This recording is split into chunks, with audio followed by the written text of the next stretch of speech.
നമ്മൾ ഇന്ന് ഡിസ്കസ് ചെയ്യുന്നത് റെൻഡറിംഗ് വേൾഡിലെ രണ്ട് ഹോട്ട് എൻജിൻസിനെ പറ്റിയാണ്, D5 render and വിറെ.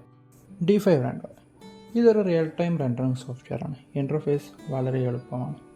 Models import ചെയ്യുക, മെറ്റീരിയൽ അസസ് ചെയ്യുക, ലൈറ്റിംഗ് ക്രമീകരിക്കുക എല്ലാം വളരെ എളുപ്പത്തിൽ ചെയ്യാം. ലൈവ് പ്രിവ്യൂ ലഭിക്കും. ബിഗിനേഴ്സിന് വളരെ അനുയോജ്യം. വിറെ ഇവിടെ പ്രവർത്തനം കുറച്ചുകൂടി വ്യത്യസ്തമാണ്. ഇതൊരു പ്രൊഫഷണൽ ലെവൽ റെൻഡറിംഗ് എഞ്ചിനാണ്. Lighting, global illumination, sampling, exposure setting തുടങ്ങി പല കാര്യങ്ങളും മാനുവലി ക്രമീകരിക്കുന്നുണ്ട്. തുടക്കകാലത്ത് കുറച്ചധികം കഷ്ടപ്പെടേണ്ടി വരും, പക്ഷെ അത് വർത്തായിരിക്കും. സ്പീഡ് GPUയിൽ അടിസ്ഥാനപ്പെടുത്തിയുള്ള റിയൽ ടൈം റെൻഡറിംഗ് എഞ്ചിനാണിത്. ക്യാമറ മാറ്റിയാലോ സ്മോൾ സെറ്റിംഗ്സ് അഡ്ജസ്റ്റ് ചെയ്താലോ സെക്കൻഡിനുള്ളിൽ തന്നെ പ്രിവ്യൂ ലഭിക്കും. ക്ലയൻറ്റ് പ്രസൻറ്റേഷനുകൾക്കും ഫാസ്റ്റ് കൺസെപ്റ്റ് അപ്രൂവലിനും ഏറ്റവും അനുയോജ്യം D5 റെൻഡർ ആയിരിക്കും. വിറെ GPUയും CPUയും സപ്പോർട്ട് ചെയ്യുന്നു. ക്വാളിറ്റി വളരെ ഉയർന്നതാണെങ്കിലും റെൻഡർ സ്പീഡ് കുറവായിരിക്കും. പ്രത്യേകിച്ചും ഹൈ ക്വാളിറ്റി സെറ്റിംഗ് ഉപയോഗിക്കുമ്പോൾ അധിക സമയം തന്നെ ഇതെടുക്കും. ലാർജ് സ്കെയിൽ പ്രോജക്ട്സിൽ സമയം കൂടുതലായി പോകും. ഇനി ക്വാളിറ്റിയുടെ കാര്യം നോക്കാം. D5 റെൻഡർ വിഷ്വലി നല്ല റെൻഡർ ലഭിക്കും. റിഫ്ലക്ഷൻസ്, ലൈറ്റിംഗ് എല്ലാം നല്ലതായിരിക്കും. ക്വിക്ക് പ്രൊജക്ട്സിനും പ്രസൻറ്റേഷനും പെർഫെക്റ്റ് ചോയ്സ്.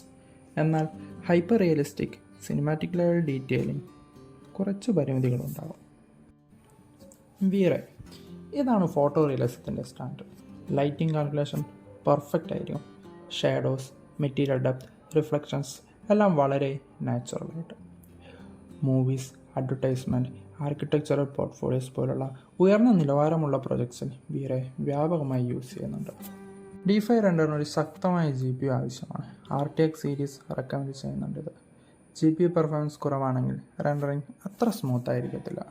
എന്നാൽ വിറെ ആണെങ്കിൽ CPUയും GPUയും രണ്ടും സപ്പോർട്ട് ചെയ്യും. നല്ല CPU ഉണ്ടെങ്കിൽ പോലും ഡീസൻറ്റ് റെൻഡറിങ് ലഭിക്കും. GPU ഉണ്ടെങ്കിൽ സ്പീഡ് കൂടി അഡീഷണലായി നമുക്ക് ലാഭിക്കാം. അതിനാൽ സിസ്റ്റം കോൺഫിഗറേഷനിൽ കൂടുതൽ ഫ്ലെക്സിബിലിറ്റി ലഭിക്കുന്നത് വിറയ്ക്കാണ്. ഏറ്റവും ബേസിക് ആയിട്ടുള്ള കാര്യങ്ങൾ ഉൾക്കൊള്ളിച്ചുകൊണ്ടാണ് ഞാൻ ഈ കമ്പാരിസൺ നടത്തിയിട്ടുള്ളത്. User friendly interface, rendering time, quality എന്നീ ടോപ്പിക്കുകൾ അതിൽ കവർ ചെയ്തിട്ടുണ്ട്.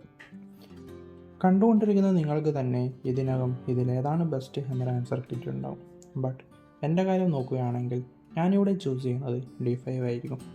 വിറെയാണ് ബെറ്റർ ക്വാളിറ്റി പ്രൊവൈഡ് ചെയ്യുന്നതെങ്കിലും ആസ് എ ഡിസൈനർ എനിക്ക് കുറച്ചുകൂടെ കൺവീൻസ് ആയിട്ടുള്ളത് D5 ആണ്. പക്ഷേ ഇത് എൻ്റെ മാത്രം അഭിപ്രായമാണ്. കണ്ടുകൊണ്ടിരിക്കുന്ന നിങ്ങൾക്ക് D5ഓ വിറെയോ അല്ലാതെ മൂന്നാമതൊരു ഓപ്ഷൻ കൂടി ചിലപ്പോഴും ഉണ്ടായിരിക്കും.